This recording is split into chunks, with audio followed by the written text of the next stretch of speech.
Sunday ಬಂತು ಅಂದರೆ ಸಾಕು ನಾನ್ ವೆಜ್ ಲವರ್ಸಿಗಂತೂ ನಾನ್ ವೆಜ್ಜೇ ನೆನಪಾಗೋದು, ಅದು ಬಿಟ್ಟರೆ ಇನ್ನೇನೂ ನೆನಪಾಗಲ್ಲ. ಸೊ ಫಿಶ್ ತರೋಣ ಅಂತ ಅಂದ್ಬಿಟ್ಟು ಮಾರ್ಕೆಟ್ಗೆ ಹೋಗಿದ್ವಿ. ತುಂಬಾ ಫ್ರೆಶ್ ಆಗಿರೋ ಮೀನು ಸಿಗುತ್ತೆ ಅಲ್ಲಿ. ಸೊ ಬೇಗ ಬೇಗ ನೋಡಿಕೊಂಡು ನಾವು ರೆಗ್ಯುಲರಾಗಿ ತೊಗೊಳ್ಳೋ ಮೀನನ್ನೇ ತೊಗೊಂಬಂದ್ವಿ ಫೈನಲಿ. ತೊಗೊಂಡು ಬಂದು ಅದಕ್ಕೆಲ್ಲ ನೀಟಾಗಿ ವಾಶ್ ಮಾಡಬೇಕಲ್ಲ, ಪಾಪ ಅದೆಲ್ಲ ಬ್ಲಡ್ಡಾಗಿ ಇದೆಲ್ಲ ಆಗಿಬಿಟ್ಟಿರುತ್ತೆ. ಸೊ ನೀಟಾಗೆಲ್ಲ ವಾಶ್ ಮಾಡಿ ಅದಕ್ಕೆ ಚೆನ್ನಾಗಿ ಮಸಾಲ ರುಬ್ಬಿ ಹಾಕಿ ಅದನ್ನು ನೆನೆಯೋಕೆ ಇಟ್ಟಿದ್ವಿ.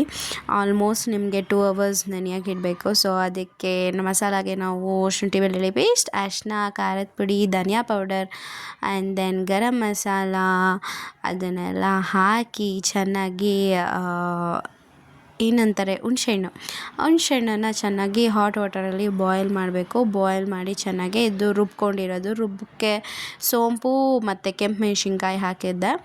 ಸೊ ಅದು ಮತ್ತು ಹುಣ್ಸೆಹಣ್ಣು ಬೇಯಿಸ್ಬೇಕಾದ್ರೂ ಅಷ್ಟೇ ಅದಕ್ಕೊಂದೆರಡು ಮೆಣಸಿನ್ಕಾಯಿ ಹಾಕ್ಕೊಂಡಿದ್ದೆ, ಯಾಕಂದರೆ ಕಲರ್ ಬೇಕಿತ್ತು.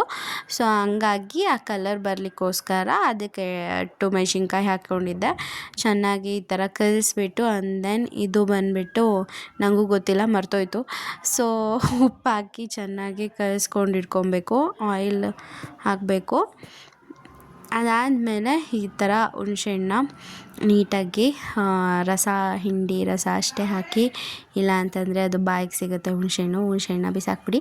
ಅದೆಲ್ಲ ಆದಮೇಲೆ ಕರಿಬೇವಿನ ಸೊಪ್ಪು ಹಾಕಿ, ಸ್ವಲ್ಪ ಕರಿಬೇವಿನ ಸೊಪ್ಪು ಏನಕ್ಕೆ ಅಂದರೆ ಅದ್ರದ್ದು ಫ್ಲೇವರ್ ಘಮ ಬರುತ್ತಲ್ಲ, ಅದಕ್ಕೋಸ್ಕರ ಅಷ್ಟೇ. ಈ ಥರ ಎಲ್ಲ ಆಲ್ಮೋಸ್ಟ್ 2.5 kg 3 kg ಅಂತಲೇ ಹೇಳ್ಬೋದು, ಅಷ್ಟಿತ್ತು.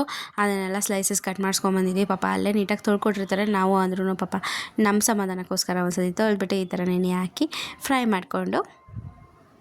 ಫ್ರೈಗೋಸ್ಕರ ನೆನೆಸಿದ್ವಿ. ಸೊ ಚೆನ್ನಾಗೇ ನೆಂದಿತ್ತು. ಸೊ ನಮ್ಮನೆಯವರು ಏನೋ ಸ್ಪೆಷಲಾಗಿ ಟ್ರೈ ಮಾಡೋಣ ಅಂತ ಅಂದ್ಬಿಟ್ಟು ಬಾಳೆ ಎಲೆನ ಈ ಥರ ಕಟ್ ಮಾಡಿ ಇದ್ರೊಳಗಡೆ ಒಂದು 2-3 ಸ್ಲೈಸ್ ಪೀಸ್ನ ಹಾಕಿ ಚೆನ್ನಾಗಿ ಸುಸ್ತಾ ಇದ್ದಾರೆ. ಪಾಪ ಅದಕ್ಕೂ ಏನೋ ಮೊದಲೇ ಎಲ್ಲ ಹಿಂಸೆ ಕೊಟ್ಟಿರ್ತಾರೆ, ಅದ್ರಲ್ಲಿ ಬೇರೆ ನಮ್ಮನೆಯವ್ರು ಬೇರೆ ಹಿಂಸೆ ಕೊಟ್ಟಿರ್ತಾರೆ. It's okay fine. ಅದಾದಮೇಲೆ ಈ ಥರ ಸೈಡಲ್ಲೆಲ್ಲ ನಾನು ಹಾಕ್ಕೊಂಡಿದ್ದೆ, ನೀವೇನಾದ್ರು ಮಾಡ್ಕೊಳ್ಳಿ.